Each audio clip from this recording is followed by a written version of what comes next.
বন্ধুরা, গতকাল মুম্বাই ইন্ডিয়ান্স এবং কলকাতা নাইট রাইডার্সের মধ্যে খেলা হয়েছিল। প্রথমে ব্যাট করে কলকাতা নাইট রাইডার্স দল। ইনিংসে 170 রানের টার্গেট দেন।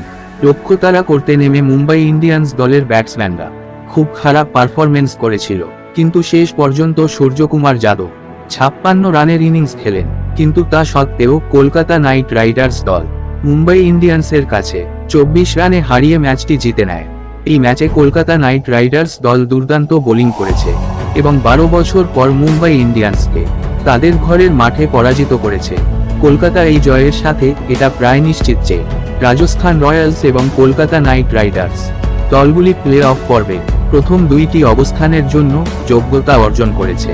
তবে বর্তমানে Lucknow Super Giants, Chennai Super Kings এবং সানরাইজার্স হায়দ্রাবাদের দলগুলি বাকি দুইটি প্লে অফের জন্য প্রতিদ্বন্দ্বিতা করছে।